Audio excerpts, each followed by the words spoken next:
ನಮಸ್ಕಾರ. ಕರ್ನಾಟಕದ ಕದನ ಈ ಕಾರ್ಯಕ್ರಮಕ್ಕೆ ಆತ್ಮೀಯ ಸ್ವಾಗತ. ಸಮಸ್ತ ಕನ್ನಡಿಗರಿಗೂ ಅನ್ಯ ಭಾಷೆಯರಿಗೂ ಆದರದ ವಂದನೆ. ನಾನು ವಸಂತಿ ಹರಿಪ್ರಕಾಶ್, ಒಬ್ಬ ಪತ್ರಕರ್ತೆ. ನನ್ನ ಜೊತೆ ಇನ್ನೊಬ್ಬ ಪತ್ರಕರ್ತರು ಅವರಿದ್ದಾರೆ. ನಮ್ಮ ಜೊತೆ ರಂಗಕರ್ಮಿ, ಲೇಖಕಿ, ಸಾಹಿತ್ಯ ಅಕಾಡೆಮಿ ಪುರಸ್ಕೃತೆ, ಸಾಕಷ್ಟು ಕೆಲಸವನ್ನು ಮಾಡಿರುವಂತಹ ಪ್ರೀತಿ ನಾಗರಾಜ್. ನಿಮಗೆ ಆತ್ಮೀಯ ಸ್ವಾಗತ. ಇವತ್ತಿನ ಈ ಕರ್ನಾಟಕದ ಕದನ ಇದನ್ನು ನಾವು ಮಂಡ್ಯದಲ್ಲಿ ಚಿತ್ರೀಕರಿಸ್ತಾ ಇದ್ವಿ. ಸೊ ನಿಮ್ಮ ಅನುಭವದಲ್ಲಿ ಅತ್ಯಂತ ರೋಚಕವಾದ ಒಂದು ಚುನಾವಣೆ ಯಾವುದು ನೆನಪಿಗೆ ಬರ್ತಾ ಇದೆ? ಅಂದರೆ ನೀನು ವೋಟ್ ಹಾಕಿದ್ದು ಸಹ ಅಥವಾ ಒಬ್ಬ ಪತ್ರಕರ್ತೆಯಾಗಿ ರಿಪೋರ್ಟ್ ಮಾಡಿದ್ದು, ಸೊ ಯಾವ ಒಂದು ಎಲೆಕ್ಷನ್ ಇಲ್ಲಿವರೆಗೂ ಅದು ನೆನಪಿದೆ? ನನಗೆ ಮೊದಲ ಸಾರಿ ವೋಟ್ ಹಾಕಿದ್ದ ಎಲೆಕ್ಷನ್ ನಿಜವಾಗಿ ಹೇಳಬೇಕಂದ್ರೆ ಅಷ್ಟೊಂದು ಸ್ಪಷ್ಟವಾಗಿ ನೆನಪಿಲ್ಲ ಅಂತ ಕಾಣಿಸುತ್ತೆ. ಐ ಥಿಂಕ್ ಅದು 94 ಇದ್ದಿರಬಹುದಾ ಅಂತ. ಅದು ಯಾವ ಎಲೆಕ್ಷನ್ ಅಂತ ನೆನಪಿಲ್ಲ ನನಗೆ. ಆದರೆ ನನಗೆ ಒಂದು ವಿಷಯ ಮಾತ್ರ ತುಂಬ ರೋಮಾಂಚನ ಹುಟ್ಟಿಸಿದೇನು ಅಂತಂದರೆ, ಚಿಕ್ಕವಳಿದ್ದಾಗ ಈ ಬ್ಲ್ಯಾಕ್ ಇಂಕ್ ಹಾಕ್ಕೊಂಡು ಬರ್ತಾ ಇದ್ದಾರಲ್ಲ ವೋಟ್ ಹಾಕಿ ಬಂದವರು, ಇಟ್ ವಾಸ್ ಅ ಪ್ರಿವಿಲೇಜ್ ಅವ್ರಿಗೊಂಥರ. ಸೊ ನಮಗಿದು ಯಾವಾಗ ಹಾಕ್ಕೊಳಕ್ಕಾಗತ್ತೆ ಅಂತ ಒಂದು ಕಾಯ್ತಾ ಇದ್ದೆ ನಾನು. ನನ್ನ ತಂದೆ ನನ್ನ ತಾಯಿ ಹಾಕಿ ಬರುವಾಗ. ಸೊ ರಾಜೀವ್ ಗಾಂಧಿ ಪ್ರಧಾನಮಂತ್ರಿ ಆಗಿದ್ದಾಗ ವೋಟಿಂಗ್ ಏಜನ್ನು ಕಡಿಮೆ ಮಾಡಿದ್ರು, 21 ವರ್ಷದಿಂದ 18 ವರ್ಷಕ್ಕೆ ಮಾಡಿದ್ರು. ಹೌದು. ಆವಾಗ ಈ ಬ್ಲ್ಯಾಕ್ ಇಂಕ್ ನನಗೆ ಸಿಗತ್ತೆ ಅಂತ ನನಗೆ ಖುಷಿಯಾಗಿದ್ದು ನೆನಪಿದೆ. ಮತ್ತು ಪತ್ರಕರ್ತೆಯಾಗಿ ನನಗೆ ಯಾವ ಎಲೆಕ್ಷನ್ ತುಂಬ ರೋಮಾಂಚಕಾರಿ ಅಂತ ಅನಿಸಿದ್ದು, ರಿಸಲ್ಟ್ಗಳು ಆಗಲೇ ಆ್ಯಂಟಿಸಿಪೇಟ್ ಮಾಡಿದ ಮೇಲೂ ಅಂತಂದರೆ 2008 ಎಲೆಕ್ಷನ್. ಯಾವಾಗ ಮೊದಲ ಸಾರಿ ಲಾರ್ಜ್ ಸ್ಕೇಲಲ್ಲಿ ಕರ್ನಾಟಕದಲ್ಲಿ BJP ಸರ್ಕಾರ ಎಸ್ಟಾಬ್ಲಿಷ್ ಆದ ಒಂದು ಎಲೆಕ್ಷನ್. ಅದಕ್ಕೆ ವಿಪರ್ಯಾಸ ಅಂತಂದರೆ, ಇವತ್ತು ಶತ್ರುಗಳ ಥರ ಇರುವ JDS ಮತ್ತು BJP ಅವತ್ತು 2020 ಹೊಂದಾಣಿಕೆಯಲ್ಲಿ ಸರ್ಕಾರನೇ ಮಾಡಿಬಿಟ್ಟಿದ್ರು. 2020 20 ತಿಂಗಳು ನಾವು ಮಾಡ್ತೀವಿ ಸರ್ಕಾರನ, 20 ತಿಂಗಳು ನೀವು ಮಾಡಿ ಅಂಥೇಳಿ ಇದೇ ಕುಮಾರಸ್ವಾಮಿ ಮತ್ತು ಇದೇ ಯಡಿಯೂರಪ್ಪನವರು 2020 ಹೊಂದಾಣಿಕೆ 2020 ಹೊಂದಾಣಿಕೆ ಅಂತ ಕರೀತಾ ಇದ್ರು ಅದನ್ನು.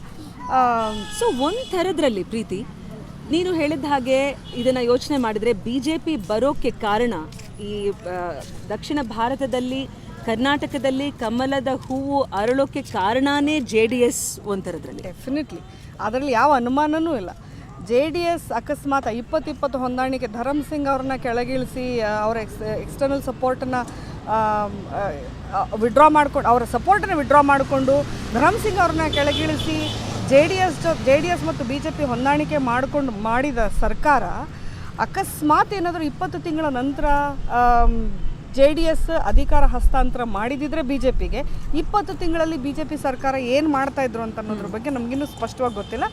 ಆದರೆ ಅಧಿಕಾರ ಹಸ್ತಾಂತರ ಆಗದೇ ಇದ್ದದ್ರಿಂದ ಏನಾಯಿತು, ಚುನಾವಣೆ ಮೊದಲಾಯಿತು. ನಮಗೆ ಒಂದು ಸ್ವಲ್ಪ ಮೊದಲೇ ಚುನಾವಣೆಗೆ ಹೋದ್ವಿ. ಆಮೇಲೆ ಯಡಿಯೂರಪ್ಪನವರು ತಮಗಾದ ಮೋಸವನ್ನು ತಗೊಂಡು ಇಡೀ ಕರ್ನಾಟಕದಲ್ಲಿ ಪ್ರಚಾರಕ್ಕೆ ತಗೊಂಡ್ರು. ಅದನ್ನು ನ್ಯಾಚುರಲ್ಲಾಗಿ ಜನಕ್ಕೆ ಸಹಾನುಭೂತಿ. ಆಮೇಲೆ ಯಡಿಯೂರಪ್ಪ ಲಿಂಗಾಯತರಲ್ಲಿ BJPನಲ್ಲಿ ಇರತಕ್ಕಂಥ ಅತ್ಯಂತ ಪ್ರಬಲವಾದ ಮಾಸ್ ನಾಯಕ. ಸೊ ಅವರು ಇದನ್ನೆಲ್ಲ ಜನರ ಹತ್ರ ತಗೊಂಡು ಹೋದಾಗ ನ್ಯಾಚುರಲಿ ಅತ್ಯಂತ ದೊಡ್ಡ ಸಮುದಾಯ ಲಿಂಗಾಯತ, ಕುರುಬ ಹಾಗೂ ಗೌಡ್, ಒಕ್ಕಲಿಗ, ಈ ಸಮುದಾಯಗಳದ್ದು ಏನಾಗುತ್ತೆ, ಒಬ್ಬ ನಾಯಕ ಯಾವಾಗ ಅದರಲ್ಲಿ ಒಂದು ಹುಟ್ಟುತ್ತಾನೆ ಅವನಿಗೆ ಬೆಂಬಲ ಸಾಕಷ್ಟು ಸಿಗುತ್ತೆ. ಸೊ ಯಡಿಯೂರಪ್ಪನವ್ರು ಕರ್ನಾಟಕದಾದ್ಯಂತ ಪ್ರಚಾರಕ್ಕೆ ಹೋದ ತಕ್ಷಣ ಯಡಿಯೂರಪ್ಪನವ್ರಿಗೆ ಬೆಂಬಲ ಸಿಕ್ತು. ಲಿಂಗಾಯತರ ಅಲ್ಲದವರು JDS ಮಾಡಿ ತಪ್ಪು ಅಂತ ಹೇಳಿ ಯಡಿಯೂರಪ್ಪನವ್ರಿಗೆ ಬೆಂಬಲ ಕೊಟ್ಟರು. ಇವತ್ತು ನಾವು ಕರಾವಳಿ ಕ್ಷೇತ್ರವನ್ನು ನೋಡಿದ್ರೆ BJPಯ ಕೋಟೆ ಅಂತ ಅದನ್ನು ನಾವು ಹೇಳ್ಬೋದು. ಆದರೆ ಮಧ್ಯ ಕರ್ನಾಟಕ, ನಾವು ಚಿತ್ರದುರ್ಗ, ದಾವಣಗೆರೆ, ಅದರ ಬಗ್ಗೆ ಎಲ್ಲೋ ಜಾಸ್ತಿ ಹೆಚ್ಚು ಮಾತು ನ್ಯಾಷನಲ್ ಮೀಡಿಯಾಲಂತೂ ಬರೋದೇ ಇಲ್ಲ. ಸೊ ಇಂಥ ಒಂದು ಕಾರ್ಯಕ್ರಮ ದ ನ್ಯೂಸ್ ಮಿನಿಟ್ ನಡೆಸ್ತಾ ಇರುವಾಗ ನನಗನ್ಸುತ್ತೆ, ನೀನು ದಾವಣಗೆರೆ ಹುಡುಗಿ, ಸೊ ನಿನ್ನಿಂದ ನೀನು ಅಲ್ಲಿ ಹುಟ್ಟಿ ಬೆಳೆದವಳು, ಯಾವ ರೀತಿ ಕೇಂದ್ರ ಕರ್ನಾಟಕದ ರಾಜಕೀಯವನ್ನು ಇವತ್ತು ನಾವು ಅರ್ಥ ಮಾಡ್ಕೋಬೋದು? ಅದು ಯಾವ ಸ್ಥಿತಿಯಲ್ಲಿದೆ ಈಗ? ಮಧ್ಯ ಕರ್ನಾಟಕದಲ್ಲಿ ಪಾರ್ಟಿಗಳ ಬಗ್ಗೆ ತುಂಬ ಹೆಚ್ಚು ಲಾಯಲ್ಟಿ ಉಳ್ಳಂಥ ಮತದಾರರಿದ್ದಾರೆ ಅಂತ ನನಗನ್ಸೋದಿಲ್ಲ. ಯಾಕೆಂದರೆ ಯಾವ್ಯಾವ ಒಂದು ವರ್ಗಕ್ಕೆ ಒಂದೊಂದು ನಾಯಕ ಸಿಗ್ತಾ ಹೋಗ್ತಾನೋ ಆಯಾ ವರ್ಗಕ್ಕೆ ನಾಯಕರುಗಳು ಹುಟ್ಕೋತಾ ಹೋಗಿದ್ದಾರೆ.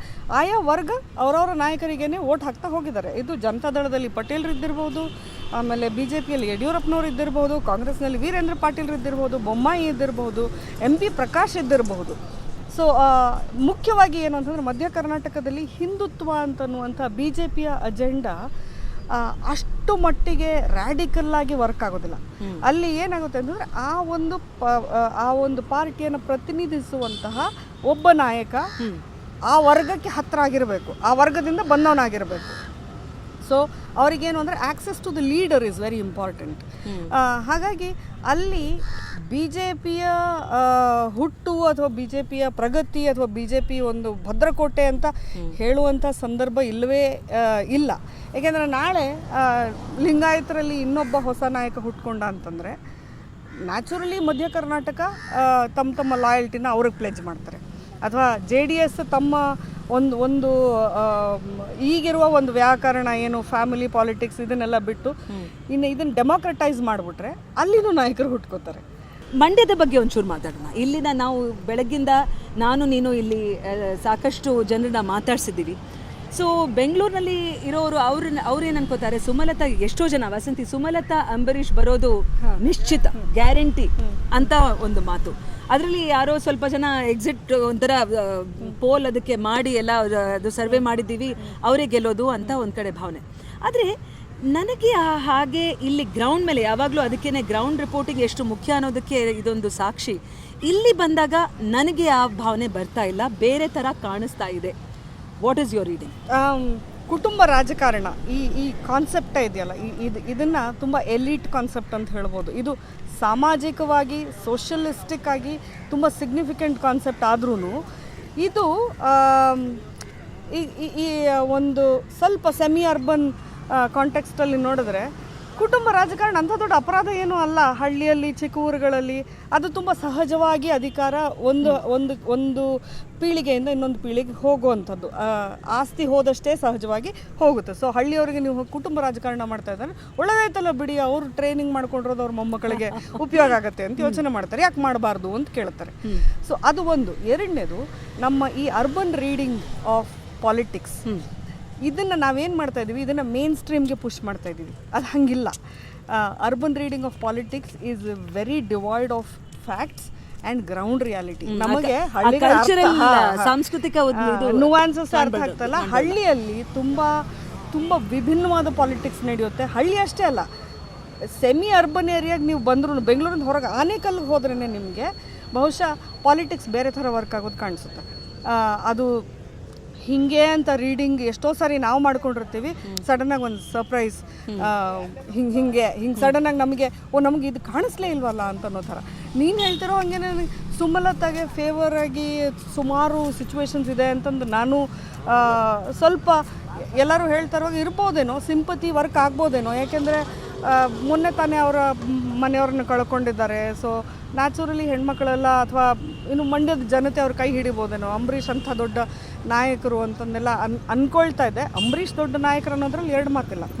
ಆದರೆ ಅಂಬರೀಷ್ ವ್ಯಕ್ತಿತ್ವ ಸುಮಲತಾಗೆ ಹೆಲ್ಪ್ ಆಗುತ್ತಾ, ಅವ್ರು ಇಲ್ಲದೆ ಇರೋ ಟೈಮಲ್ಲಿ ಸುಮಲತಾಗೆ ಹೆಲ್ಪ್ ಆಗುತ್ತಾ ಅಂತನ್ನೋದು ಒಂದು ಮುಖ್ಯ ಪ್ರಶ್ನೆ.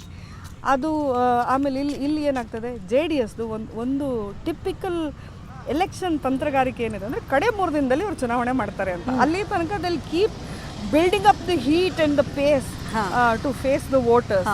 ಅಲ್ಲಿ ತನಕ ಅವರು ಮಾಡೋದು ಅದು ತಂತ್ರಗಾರಿಕೆ ಅಲ್ಲವೇ ಅಲ್ಲ. ಅದೊಂಥರ ಡಿಸ್ಟ್ರಾಕ್ಟ್ ಮಾಡೋಕ್ಕೆ ಅಂತ ಏನೇನೋ ಒಂದಷ್ಟು ಮೆಸೇಜಸ್ ಕಳಿಸ್ತಾ ಇರ್ತಾರೆ. ಯಾರೋ ನಾಯಕರು ಎಲ್ಲೋ ಏನೋ ಹೇಳ್ತಾ ಇರ್ತಾರೆ, ಇನ್ನೊಬ್ರು ಇನ್ನೇನೋ ಹೇಳ್ತಾ ಇರ್ತಾರೆ, ಮತ್ತೊಬ್ಬರು ಮೈಸೂರಲ್ಲಿ ಏನೋ ಹೇಳ್ತಾರೆ. ಸೊ ನೀವು ಇದೆಲ್ಲದಕ್ಕೂ ಒಂದು ಏಕಸೂತ್ರದಲ್ಲಿ ಈ ಲಾಜಿಕೇ ಬರ್ತಾ ಇಲ್ವಲ್ಲ ಅಂದರೆ ಅವ್ರದ್ದು ಎಜೆಂಡಾ ಅದಲ್ವೇ ಅಲ್ಲ. ಅವ್ರ ಎಜೆಂಡಾ ಇರೋದೇ ನಿಮ್ಮನ್ನು ಡಿಸ್ಟ್ರಾಕ್ಟ್ ಮಾಡೋದು. ಇಲ್ಲಿ ಮೊದಲಿಗೆ ಸುಮಲತಾ ಅವ್ರು ಜಾತಿ ಮಾತಾಡ್ತಾರೆ ಅಥವಾ ಕುಟುಂಬ ರಾಜಕಾರಣ ಯಾಕಾಗಬಾರ್ದು ಅಂತ ಕೇಳ್ತಾರೆ. ಇದೆಲ್ಲ ಮಾತಾಡ್ತಾ ಇರುವಾಗ ಗ್ರೌಂಡ್ ಲೆವೆಲಲ್ಲಿ ಬೇರೆ ವರ್ಕ್ ನಡೀತಾ ಇರುತ್ತೆ. ಅದಕ್ಕಾಗಿ ನಮಗೇನಾಗುತ್ತೆ, ಬೆಂಗಳೂರಲ್ಲಿ ಮೈಸೂರಲ್ಲಿ ಕೂತವ್ರಿಗೆ ಬೇರೆ ಥರ ಅರ್ಥ ಆಗುತ್ತೆ ರಾಜಕಾರಣ. ಮಂಡ್ಯದಲ್ಲಿ ಬಂದು ನೋಡುವಾಗ, ಹಳ್ಳಿಗೆ ಹೋಗಿ ನೋಡುವಾಗ ಇಲ್ಲಿಯ ಕನ್ವಿಕ್ಷನ್ನೇ ಬೇರೆ ಥರ ಕಾಣಿಸುತ್ತೆ. ಅದು ಮಾತ್ರ ಅಲ್ಲ ಪ್ರೀತಿ, ಇವಾಗ ಶಿವರಾಮೇಗೌಡರು ಒಂದು ಮಾತನ್ನ ಹೇಳಿದ್ದಾರೆ ಅವ್ರ ಭಾಷಣದಲ್ಲಿ. ಅವ್ರು ಹೇಳಿದ್ದಾರೆ, ಸುಮಲತಾ ಅವರು ಮೈಸೂರಲ್ಲಿ ಇದ್ಕೊಂಡು ಕ್ಯಾಂಪೇನ್ ಮಾಡ್ತಾ ಇದ್ದಾರೆ. ಸೊ ಯಾವ ರೀತಿ ಅಂದ್ರೆ ಅವರು ನಿಮಗೆ ಏನಾದರೂ ಮಾಡ್ತಾರಾ ಚುನಾವಣೆ ಆದ್ಮೇಲೆ? ಅವ್ರು ಮಂಡ್ಯದಲ್ಲಿ ಚುನಾವಣೆ ಟೈಮಲ್ಲೇ ಅವರು ಇಲ್ಲಿ ಮನೆಯಲ್ಲಿ ಇಲ್ಲ ಅಂದಮೇಲೆ, ಸೊ ಅಲ್ಲಿ ಅದೊಂದು ಕಡೆ. ಆಮೇಲೆ ದೇವೇಗೌಡರು ಎಲ್ಲದಕ್ಕಿಂತ ಈಗ ಇವತ್ತು KR ಪೇಟೆಯಲ್ಲಿದ್ರು, ಬೇರೆ ಕಡೆ ಇದ್ರು. ಸೊ ಅವರಷ್ಟು ಒಂದು ಬುದ್ಧಿವಂತ ರಾಜಕಾರಣಿಗಳು ಯಾರು ಇಲ್ಲ ಅಂತಾನೋ ಪ್ರಕಾಶ್ ಅವರು ಹಿಂದಿನ ಒಂದು ಸಂಚಿಕೆಯಲ್ಲಿ ಹೇಳಿದ್ರು. ಆದ್ರೆ ನಿನ್ನ ಅನುಭವದಲ್ಲಿ ದೇವೇಗೌಡ ಅವರ ಈ ಒಂದು ಸ್ಟ್ರಾಟಜಿ ಅವರು ಭಾರತದಲ್ಲೇ ಒಬ್ಬ 24/7 ಪೊಲಿಟಿಷಿಯನ್ ಇರೋರು ಅಂದ್ರೆ ದೇವೇಗೌಡರು ಅಂತ ಹೇಳ್ತಾರೆ. ಡೆಫಿನೆಟ್ಲಿ. ಸೊ ಏನಾದ್ರೂ ಒಂದು ಅನುಭವ ಈ ತರ ಇದೆಯಾ ಪತ್ರಿಕೋದ್ಯಮದ? ಡೆಫಿನೆಟ್ಲಿ. ನನಗೆ ದೇವೇಗೌಡರಿಗೆ ಹಿಂದಿ ಬರದೇ ಇದ್ದದ್ದು ಅಥವಾ ಹಿಂದಿ ಬೆಲ್ಟ್ನಲ್ಲಿ ಇರದೇ ಇದ್ದದ್ದು ಒಂದು ಡಿಸಡ್ವಾಂಟೇಜ್ ಆಗಿದೆ ಅನ್ನೋದು ಅನ್ಸುತ್ತೆ. ಯಾಕೆಂದರೆ ಅವರಷ್ಟು ಮೇನ್ ಸ್ಟ್ರೀಮ್ ರಾಜಕಾರಣಿನ ಅವ್ರು ಬೆಳಗ್ಗೆ ಏಳೋದು ರಾಜಕಾರಣನೇ, ಅವರು ಬೆಳಗ್ಗೆ ಎದ್ದು ಮೊದಲನೇ ಮಾತಾಡೋದು ರಾಜಕಾರಣನೇ. ಹಿಂಗೆ ಸುಮಾರು ಇದೆ ಅವ್ರದ್ದು. ಒಂದು ಎಲೆಕ್ಷನಲ್ಲಿ ನಾವು ಅವ್ರ ಮನೇಲಿ ಕೂತ್ಕೊಂಡಿದ್ವಿ, ರಿಸಲ್ಟ್ ಬರೋ ಟೈಮಲ್ಲಿ. ಅವಾಗೆಲ್ಲ ಈ ಟಿ ವಿ ಲೈವ್ ಅದೆಲ್ಲ ಏನೂ ಇಲ್ಲ. ದೇವೇಗೌಡರು ಕರ್ನಾಟಕ ಮ್ಯಾಪ್ ಇಟ್ಕೊಂಡು ಒಂದು 20-30 ಜನ ಜರ್ನಲಿಸ್ಟ್ ಕೂತ್ಕೊಂಡಿದ್ವಿ. ಕರ್ನಾಟಕ ಮ್ಯಾಪ್ ಇಟ್ಕೊಂಡು ಹೇಳಿದ್ರು, ಇದಿಷ್ಟರಲ್ಲಿ ಇಲ್ಲಿ ಇದು ಬರುತ್ತೆ, ಇಲ್ಲಿದು ಬರುತ್ತೆ, ಇಲ್ಲಿದು ಬರುತ್ತೆ, ಇಲ್ಲಿದು ಬರುತ್ತೆ, ಇಲ್ಲಿ ಎಲ್ಲ ಪಾರ್ಟಿದು ಹೇಳಿದ್ರು. 2-3 ಸೀಟ್ ಹೆಚ್ಚು ಕಡಿಮೆ ಬಿಟ್ಟರೆ ದೇವೇಗೌಡರು ಹೇಳಿದ ಪ್ರತಿ ರಿಸಲ್ಟ್ ಕೂಡ ಪಕ್ಕಾ ಇತ್ತು. ಹಾಗೆ ರಾಜಕಾರಣನೇ ಉಸಿರಾಡ್ತಾ ರಾಜಕಾರಣಕ್ಕಾಗಿ ಹುಟ್ಟಿರೋ ಮನುಷ್ಯನ ನಾನು ಇಲ್ಲಿವರೆಗೆ ಕಂಡಿಲ್ಲ. ಎಂಥದ್ದು ಒಂದು ಎಕ್ಸಿಟ್ ಪೋಲ್ ಅಗತ್ಯನೇ ಇಲ್ಲ, ಎಲ್ಲ ಅವರು ಇಲ್ಲಿ ಇಟ್ಕೊಂಡಿದ್ದಾರೆ. ಸೊ ಈಗ ಒಂದು ಕೊನೆಯದು ಪ್ರಶ್ನೆ. ಇಷ್ಟೆಲ್ಲ ನಾನು ಬೆಂಗಳೂರಲ್ಲಿ ಒಬ್ಬರನ್ನ ಮಾತಾಡ್ಸುವಾಗ ಅವ್ರು ಹೇಳಿದ್ರು, ನೋಡಿ ಮೇಡಮ್, ಅವರ ಚಿಹ್ನೆಯಲ್ಲೇ ಜನತಾದಳ JDS ಇದರಲ್ಲೇನೆ ಮಹಿಳೆ ಇರೋದು. ಅವರು ಮಹಿಳೆಗೆ ಎಷ್ಟು ಒಂದು ಅವಮಾನ ಮಾಡ್ತಾ ಇದ್ದಾರೆ. ಸುಮಲತಾ ಅಂಬರೀಶ್ ಅವ್ರನ್ನ ಹೇಗೆ ಯಾವ್ಯಾವ ರೀತಿಯಲ್ಲಿ ಅವ್ರಿಗೆ ಒಂದು ತೊಂದರೆ ಕೊಡ್ತಾ ಇದ್ದಾರೆ, ಯಾತಕ್ಕೋಸ್ಕರ ಅವ್ರು ಈ ಥರ ಇದ್ದಾರೆ. ಇನ್ನೊಂದು ನನ್ನ ಈ ಒಂದು ಟೇಕ್ಅವೇ ಪ್ರಶ್ನೆ ಏನು ಅಂದರೆ, ಯಾವುದೇ ಪಾರ್ಟಿ, ಅದು ಕಾಂಗ್ರೆಸ್ಸೋ BJPನೋ ಯಾವುದೇ ಪಾರ್ಟಿ ಇರಲಿ, JDS ಇರಲಿ, ಮಹಿಳೆಯರಿಗೆ ಯಾವ ಕಾರಣಕ್ಕೆ ಇಲ್ಲಿವರೆಗೂ ದಿಸ್ ಏಜ್ ಟಿಕೆಟ್ ಕೊಡ್ತಾ ಇಲ್ಲ?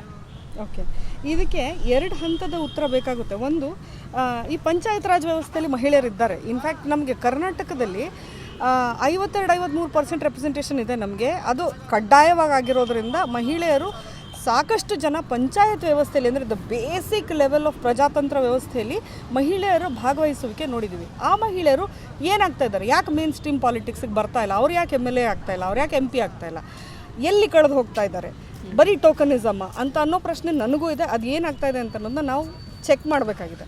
2ನೇದು, ಯಾಕೆ ಸುಮಲತಾ ಅವರಿಗೆ ತೊಂದರೆ ಆಗ್ತಾ ಇರ್ಬೋದು, ಸುಮಲತಾ ಅವ್ರ ವಿರುದ್ಧ ಈಗ ತನ್ನ ವಿರುದ್ಧ ನಿಂತ್ಕೊಂಡು ಯಾವ ಎದುರಾಳಿನಾದ್ರೂ ಅವರು ಫುಲ್ ಫೋರ್ಸಲ್ಲಿನೇ ಅಟ್ಯಾಕ್ ಮಾಡಬೇಕು. ಅದರಲ್ಲಿ ಹೆಚ್ಚು ಕಡಿಮೆ ಅಂತ ಅನ್ನೋದು ಇರೋದೇ ಇಲ್ಲ.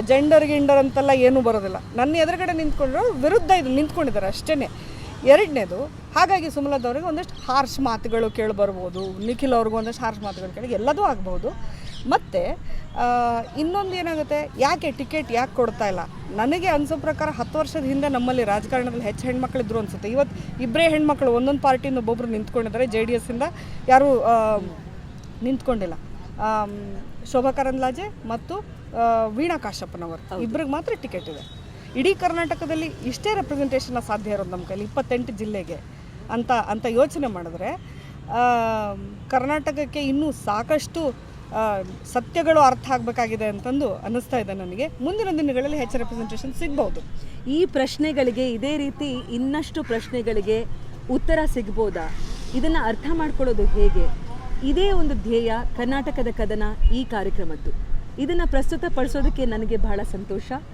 ಅದೇ ರೀತಿ ನಿಮ್ಮ ಪ್ರಶ್ನೆಗಳು ಏನಾದರೂ ಇದ್ದರೆ ಖಂಡಿತ ನಮಗೆ ಬರೆದು ಕಳಿಸಿ, ನೀವು ಇದನ್ನು ಶೇರ್ ಮಾಡಿ. ಇನ್ನಷ್ಟು ಹೆಚ್ಚೆಚ್ಚು ನಾವು ನಮ್ಮ ರಾಜ್ಯದ ಬಗ್ಗೆ, ಭಾರತದ ಬಗ್ಗೆ, ಭವಿಷ್ಯದ ಬಗ್ಗೆ ಈ ಲೋಕಸಭಾ ಚುನಾವಣೆಯ ಮೂಲಕ ಇನ್ನಷ್ಟು ಮಾತಾಡೋಣ. ಅಲ್ಲಿವರೆಗೂ ನಮಸ್ಕಾರ.